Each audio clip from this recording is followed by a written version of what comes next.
बाप दादा ने हम बच्चों को अपना बच्चा बना करके सबसे पहले हमको स्मृति का तिलक लगाया कि बच्चे तुम शुद्ध आत्मा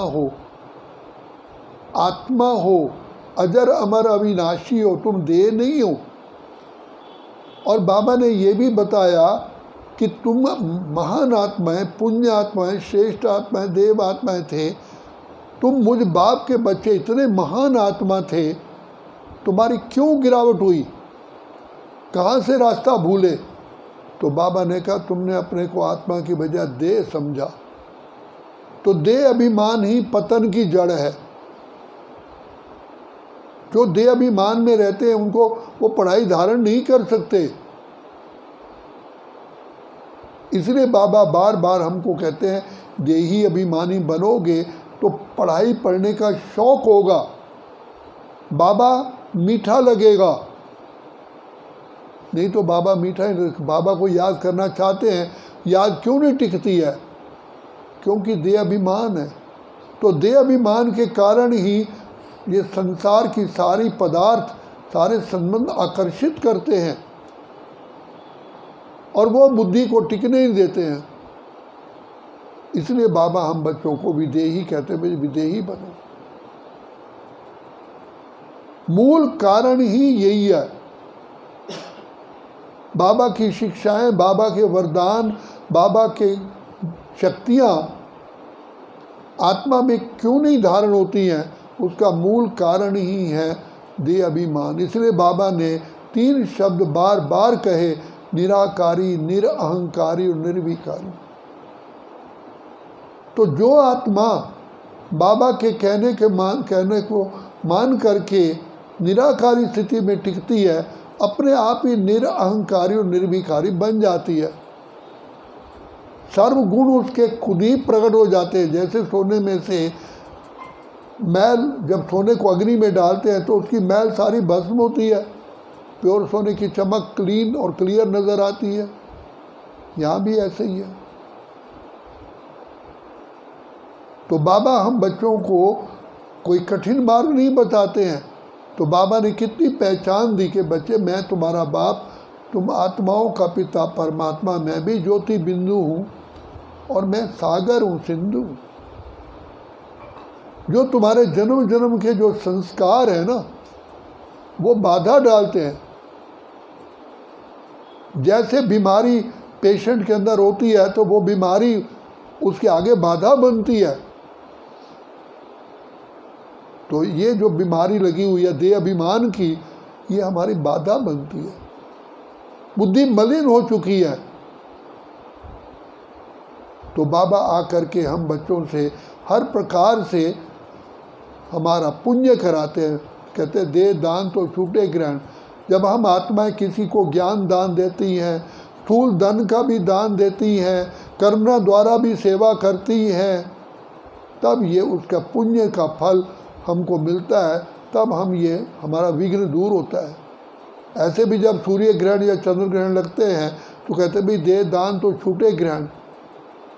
क्योंकि ऐसी आत्मा को पक्की बीमारी लग गई है, वो हटती ही नहीं है। रोगी मनुष्य भी जब अंतिम शैया पर होता है, कहते भी इससे दान कराओ तो इसका ये उद्धार होगा।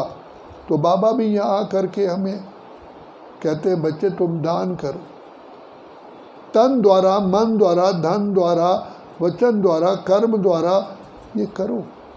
इसलिए बाबा ने कहा स्वयं सेवा, विश्व सेवा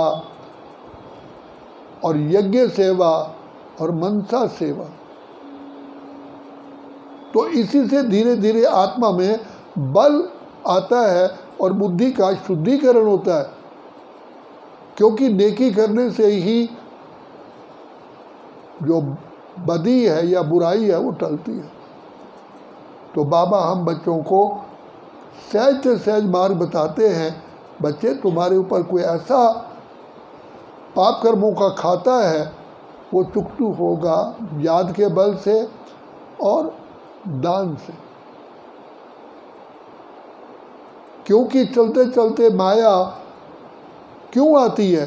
क्योंकि हमारे पाप कर्मों का खाता दीवार बन के आ जाते हैं। तो उसके लिए योग बल है, उसके लिए सेवा है। इसलिए बाबा ने कहा बच्चे तुम यज्ञ सेवा करो। गीता में भी है, अर्जुन ने कहा मेरा मन नहीं टिकता है, तो अर्जुन को भगवान ने कहा कि मेरे यज्ञ के प्रति सेवा करो। तो सेवा का बल और सेवा का फल बहुत मिलता है। उससे फिर बुद्धि, ये सारे गुण इकट्ठे होते हैं, तब आत्मा में उड़ने की कला आती है, वरना नहीं आती। बाबा कहते हैं बच्चे पढ़ाई को अच्छी तरह पढ़ो। कई बार मैंने देखा है कि वाणी सामने, मुरली सामने होते हुए भी पढ़ने का मन नहीं करता। क्यों? कहा ना मेरे पाप कर्म ही तुझसे प्रीत न करने देते हैं, अगर मैं चाहूँ मिलना आपसे रोक मुझे वो लेते हैं। तो उस समय पर हमारा दान किया हुआ जो दान का फल है वो हमें आगे बढ़ाता है। तो बाबा कहते हैं बच्चे गुणों का दान, ज्ञान का दान, शक्तियों का दान, अपने श्रेष्ठता का दान करो। जब हम धारण करते हैं, गुण धारण करते हैं, तो वो भी अनेक आत्माएं हमारे से प्रेरणा देती हैं। तो ये दान का बाबा ने सबसे बड़ा महत्व बताया।